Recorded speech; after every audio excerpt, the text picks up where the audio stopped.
Chapter 2. As she traversed the smoking parlour, the cheerful sounds that had once tinkled from the collar of a Flemish horse chimed through the house, and simultaneously she became aware that there would be macaroni au gratin for lunch, which was very dear and remembering of Peppino. But before setting fork to her piled-up plate, she had to question him, for her mental craving for information was far keener than her appetite for food. "Caro, who is an Indian," she said, "whom I just saw now with Daisy Grandock? They were the other side of Il Piccolo Avon." Peppino had already begun his macaroni, and must pause to shovel the outlying strings of it into his mouth. But the haste with which he did so was sufficient guarantee for his eagerness to reply as soon as it was humanly possible to do so. "Indian, my dear?" he asked, with the greatest interest. "Yes, turban and burnous and calves and slippers," she said rather impatiently, for what was the good of Peppino having remained in Rhythm if he could not give her precise and certain information on local news when she returned? His prose poems were all very well, but as prince consort he had other duties of state which must not be neglected for the cause of art. This slight asperity on her part seemed to sharpen his wits. "Really, I don't know for certain, Lucia," he said, "for I have not set my eyes on him. But, putting 2 and 2 together, I might make a guess." "2 and 2 make 4, she said, with that irony for which she was feared and famous. "Now for your guess. I hope it is equally accurate." "Well, as I told you in one of my letters," said he, "Mrs. Grandock showed signs of being a little off with Christian Science. She had a cold, and though she recited the true statement of being just as frequently as before, her cold got no better. But when I saw her on Tuesday last, unless it was Wednesday— no, it couldn't have been Wednesday, so it must have been Tuesday." "Whenever it was, then?" interrupted his wife, brilliantly summing up his indecision. "Yes, whenever it was, as you say. On that occasion, Mrs. Grandock was very full of some Indian philosophy, which made you quite well at once. What did she call it now? Yoga. Yes, that was it." "And then?" asked Lucia. "Well, it appears you must have a teacher in yoga, or else you may injure yourself. You have to breathe deeply and say Om." "Say what?" "Om. I understand the ejaculation to be Om. There are very curious physical exercises. You have to hold your ear with one hand, on your toes with the other, and you may strain yourself unless you do it properly. That was the general gist of it." "And shall we come to the Indian soon?" said Lucia. "Carissima, you have come to him already. I suggest that Mrs. Grandock has applied for a teacher and got him. Ecco." Mrs. Lucas wore a heavily corrugated forehead at this news. Peppino had a wonderful flair in explaining unusual circumstances in the life of Rhythm, and his conjectures were generally correct. But if he was right in this instance, it struck Lucia as being a very irregular thing that anyone should have imported a mystical Indian to Rhythm without consulting her. It is true that she had been away, but still there was the medium of the post.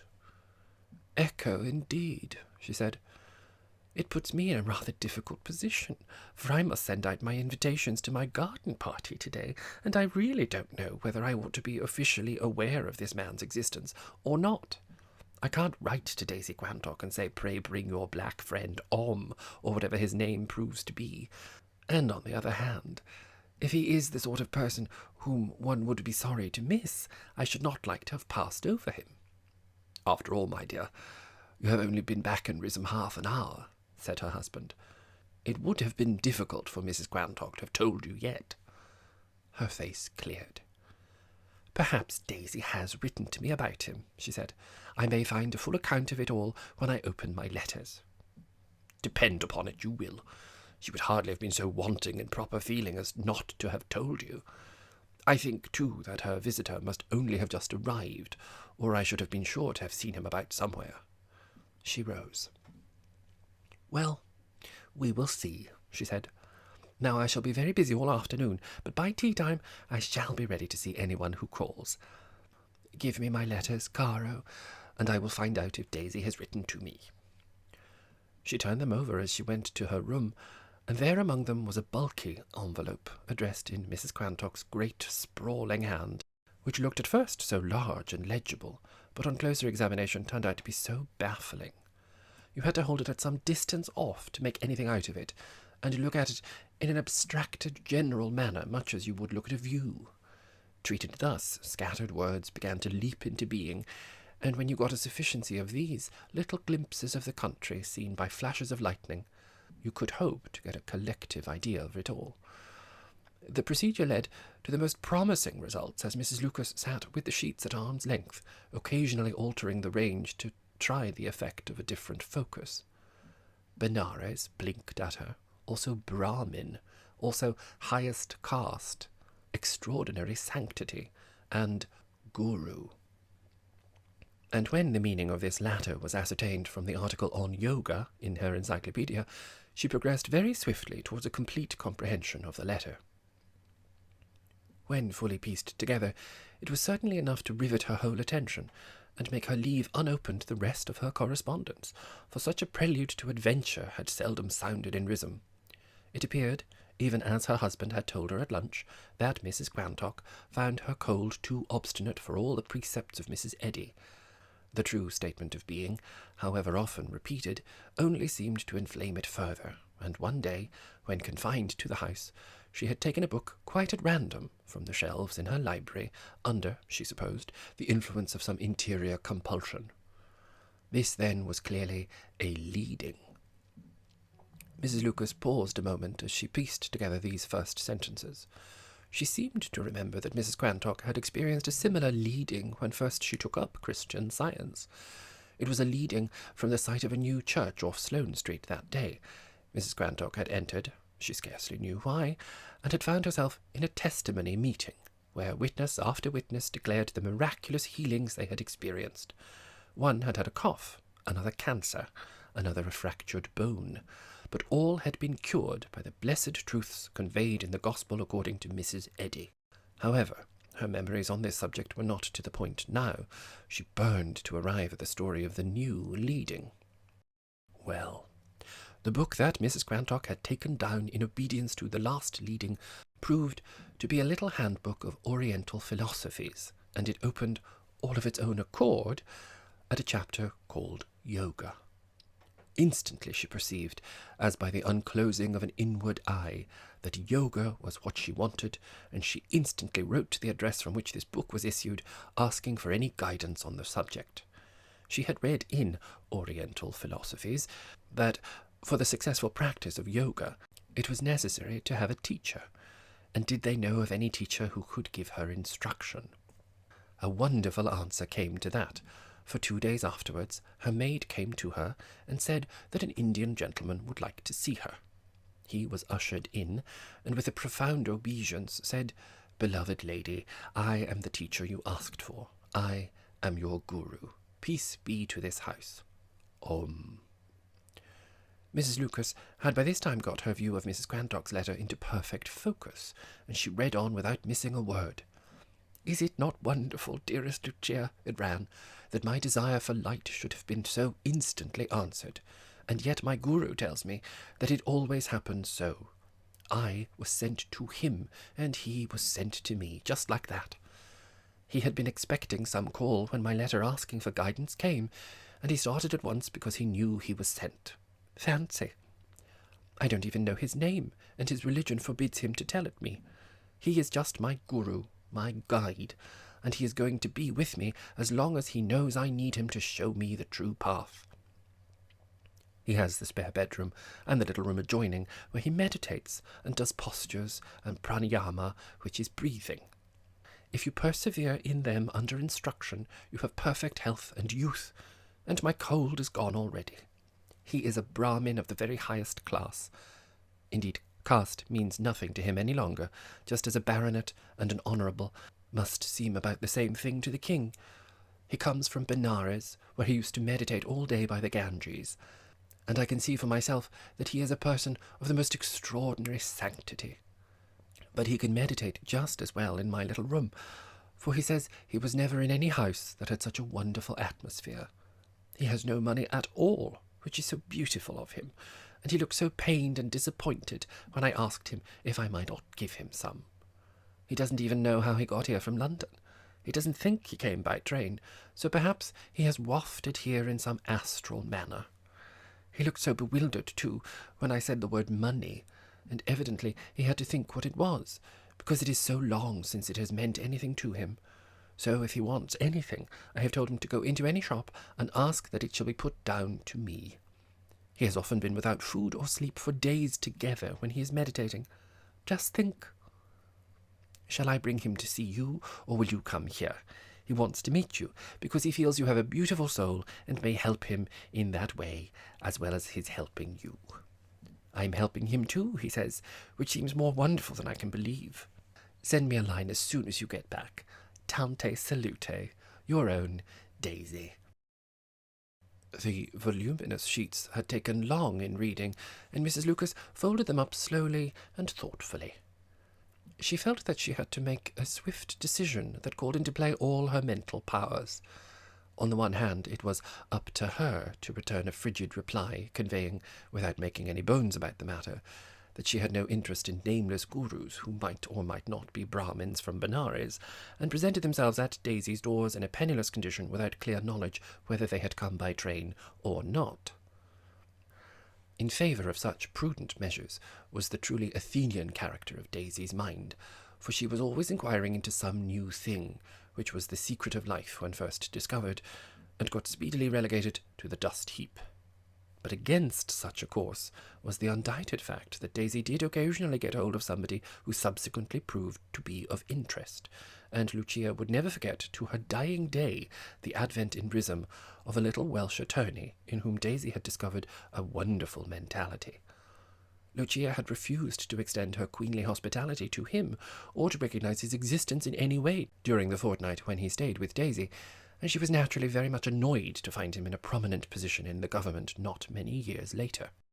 Indeed, she had snubbed him so markedly on his first appearance at Rhythm that he had refused on subsequent visits to come to her house at all, though he several times visited Mrs. Quantock again and told her all sorts of political secrets, so she said, which she would not divulge for anything in the world. There must never be a repetition of so fatal an error. Another thing inclined the wavering balance.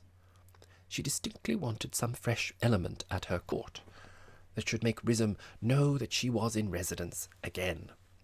August would soon be here with its languors and absence of stimulus, when it was really rather difficult in the drowsy, windless weather to keep the flag of culture flying strongly from her own palace. The Guru had already said he felt sure she had a beautiful soul, and the outline of the scheme flashed upon her. She would have yoga evenings in the hot August weather, at which, as the heat of the day abated, graceful groups should assemble among the mottos in the garden and listen to high talk on spiritual subjects. They would adjourn to delicious moonlit suppers in the pergola, or, if the moon was indisposed, she could not be expected to regulate the affairs of the moon as well as of Rhythm, there would be dim seances and sandwiches in the smoking parlour. The humorous furniture should be put in cupboards, and as they drifted towards the front hall again, when the clocks struck an unexpectedly late hour, little whispered colloquies of how wonderful he was tonight would be heard, and there would be faraway looks and sighs, and the notings down of the titles of books that conducted the pilgrim on the way. Perhaps, as they softly assembled for departure, a little music would be suggested to round off the evening, and she saw herself putting down the soft pedal as people rustled into their places for the first movement of the Moonlight Sonata. Then at the end there would be silence, and she would get up with a sigh, and someone would say Lucia mia, and somebody else heavenly music, and perhaps the Guru would say beloved lady, as he had apparently said to poor Daisy Quantock. Flowers, music, addresses from the Guru, soft partings, sense of refreshment. With the memory of the Welsh attorney in her mind, it seemed clearly wiser to annex rather than to repudiate the Guru. She seized a pen and drew a pile of postcards towards her, on the top of which was printed her name and address. "Too wonderful," she wrote. "Pray bring him yourself to my little garden party on Friday. There will only be a few. Let me know if he wants a quiet room ready for him. All this had taken time, and she had but scribbled a dozen postcards to friends bidding them come to her garden party on Friday, when tea was announced. These invitations had the mystic word Hai Tum written at the bottom left-hand corner, which conveyed to the enlightened recipient what sort of party it was to be, and denoted the standard of dress. For one of Lucia's quaint ideas was to divide dresses into 3 classes: High Tum, Tie Tum, and Scrub.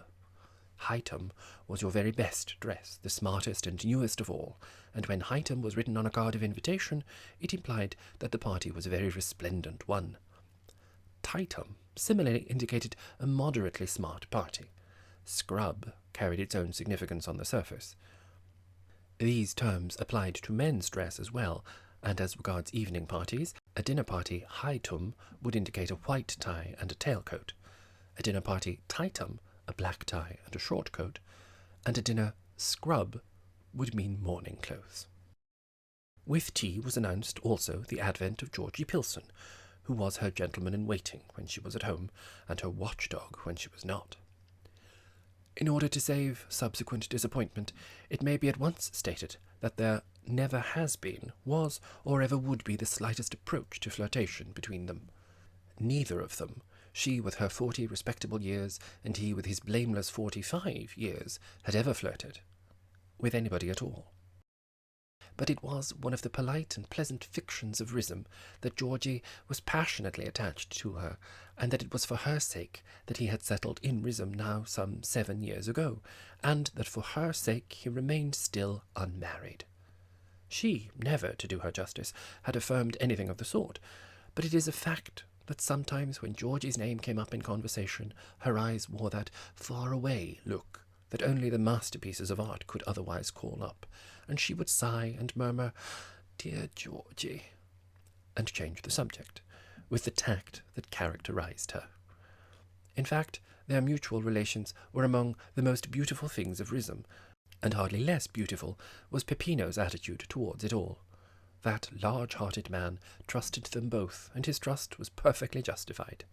Georgie was in and out of the house all day, chiefly in, and not only did scandal never rear its hissing head, but it positively had not a head to hiss with, or a foot to stand on. On his side again, Georgie had never said that he was in love with her, nor would it have been true if he had. But by his complete silence on the subject, coupled with his constancy, he seemed to admit the truth of this bloodless idyll. They talked and walked and read the masterpieces of literature and played duets on the piano together.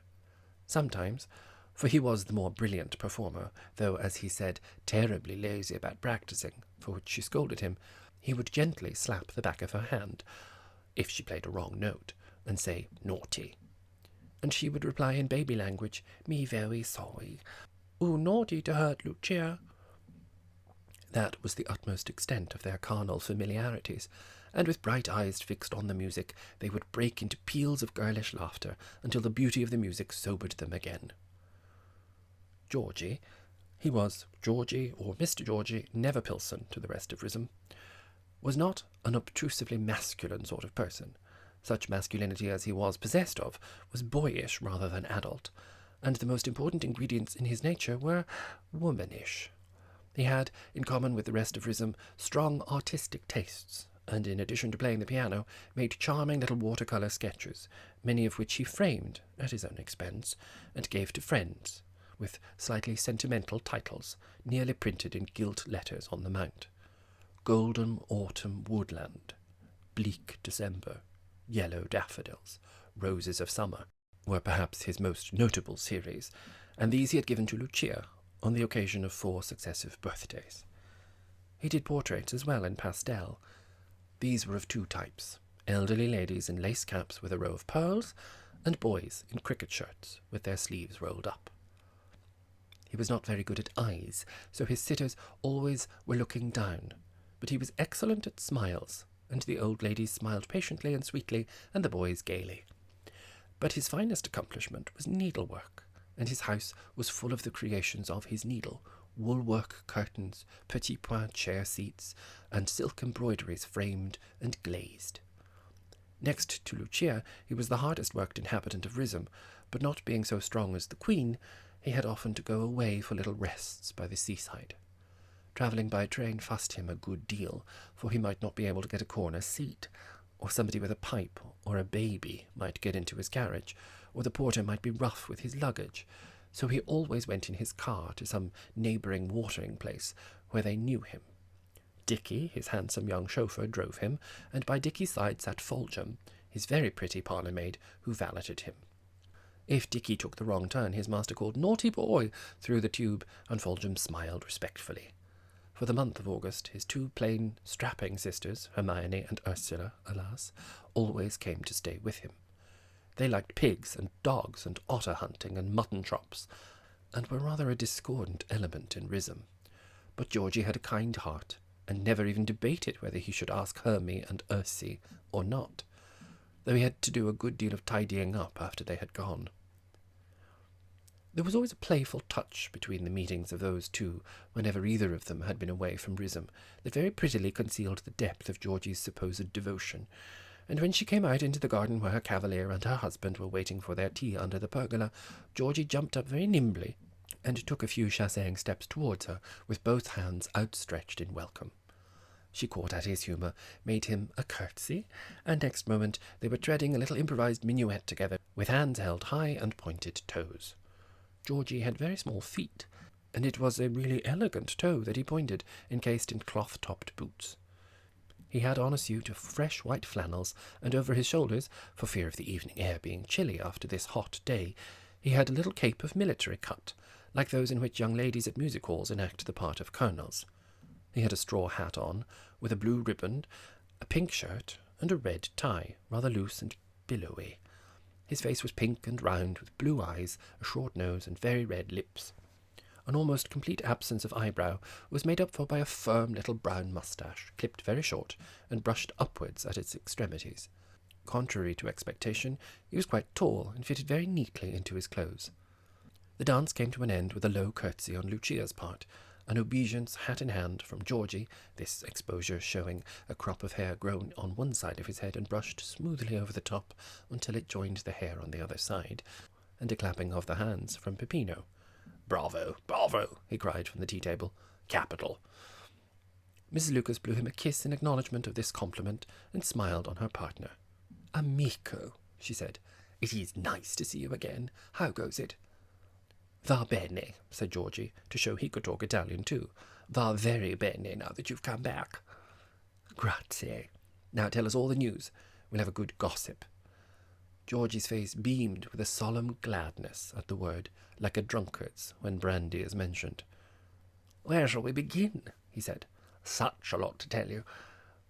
I think we must begin with a great bit of news, something really mysterious."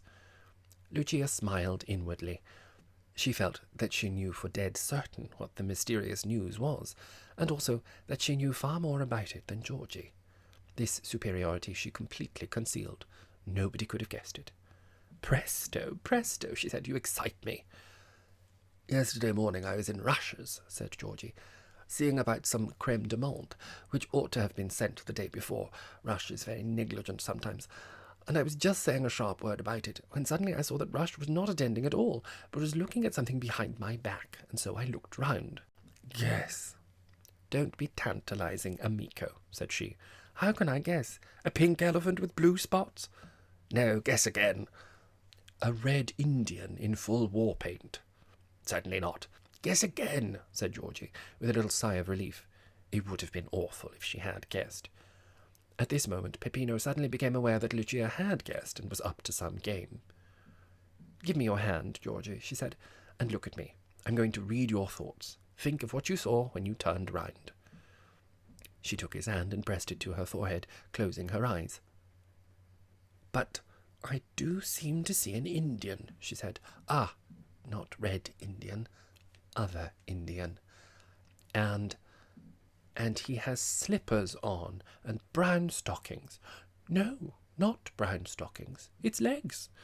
And there's a beard and a turban." She gave a sigh.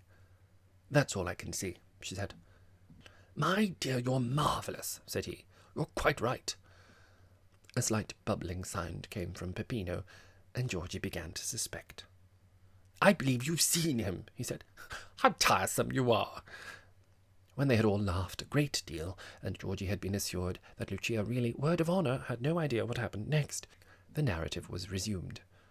"So there stood the Indian, bowing and salaaming most politely, and when Rush had promised me he would send my creme de menthe that very morning, I just looked through a wine list for a moment, and the Indian, with quantities more bows, came up to the counter and said, 'If you will have the great goodness to give me a little brandy bottle.' So Rush gave it him, and instead of paying for it, what do you think he said? Guess." Mrs. Lucas rose with the air of Lady Macbeth and pointed her finger at Georgie. "He said, 'Put it down to Mrs. Quantock's account,'" she hissed. Of course, the explanation came now, and Lucia told the two men the contents of Mrs. Quantock's letter. With that, her cards were on the table, and though the fact of the Brahmin from Benares was news to Georgie, he had got many interesting things to tell her, for his house adjoined Mrs. Quantock's, and there were plenty of things which Mrs. Quantock had not mentioned in the letter, so that Georgie was soon in the position of informant again. His windows overlooked Mrs. Quantock's garden, and since he could not keep his eyes shut all day, it followed that the happenings there were quite common property. Indeed, that was a general rule in Rhizome. Anyone in an adjoining property could say, "What an exciting game of lawn tennis you had this afternoon," having followed it from his bedroom. That was part of the charm of Rhizome. It was as if it contained just one happy family with common interests and pursuits. What happened in the house was a more private matter, and Mrs. Quantock, for instance, would never look from the rising ground at the end of her garden into Georgie's dining room, or, if she did, she would never tell anyone how many places were laid at table on that particular day when she had asked if he could give her lunch, and he had replied that, to his great regret, his table was full. But nobody could help seeing into gardens from back windows. The view belonged to everybody. Georgie had had wonderful views. "That very day," he said, "soon after lunch, I was looking for a letter I thought I had left in my bedroom, and happening to glance out, I saw the Indian sitting under Mrs. Quantock's pear tree. He was swaying a little backwards and forwards." "The brandy," said Lucia excitedly. "He has his meals in his own room." "No, Amica, it was not the brandy. In fact, I don't suppose the brandy had gone to Mrs. Quantock's then, for he did not take it from Rush's, but asked that it should be sent." He paused a moment. "Or did he take it away? I declare I can't remember. But anyhow, when he swayed backwards and forwards, he wasn't drunk, for presently he stood on one leg, and crooked the other behind it, and remained there with his hands up as if he was praying, for quite a long time without swaying at all. So he couldn't have been tipsy. And then he sat down again, and took off his slippers, and held his toes with one hand, while his legs were quite straight out, and put his other hand round behind his head, and grasped his other ear with it. I tried to do it on my bedroom floor, but I couldn't get near it. Then he sat up again and called 'Cella, Cella,' and Mrs. Quantock came running out." "Why did he say Cella?" asked Lucia. "I wondered too, but I knew I had some clue to it, so I looked through some books by Rudyard Kipling, and found that Cella meant disciple. What you've told me just now about Guru being teacher seems to piece the whole thing together." "And what did Daisy do?" asked Mrs. Lucas breathlessly. "She sat down too, and put her legs out straight in front of her like the Guru, and tried to hold the toe of her shoe in her fingers, and naturally she couldn't get within yards of it. I got nearer than she did, and he said, 'Beloved lady, not too far at first.'" "So you could hear too," said Lucia. "Naturally, for my window was open, and as you know, Mrs. Quantock's pear tree is quite close to the house." And then he told her to stop up one nostril with her finger and inhale through the other, and then hold her breath while he counted 6. Then she breathed it all out again and started with the other side. She repeated that several times, and he was very much pleased with her. Then she said, "It is quite wonderful. I feel so light and vigorous." "It would be very wonderful indeed if dear Daisy felt light," remarked Lucia. "What next?"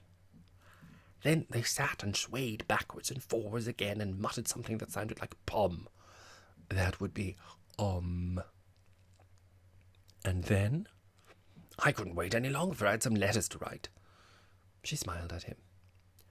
I shall give you another cup of tea to reward you for your report, she said. It has all been most interesting. Tell me again about the breathing in and holding your breath. Georgie did so, and illustrated in his own person what had happened. Next moment, Lucia was imitating him, and Peppino came round in order to get a better view of what Georgie was doing. Then they all sat, inhaling through one nostril, holding their breath, and then expelling it again. Very interesting, said Lucia at the end. Upon my word, it does give one a sort of feeling of vigour and lightness. I wonder if there is something in it.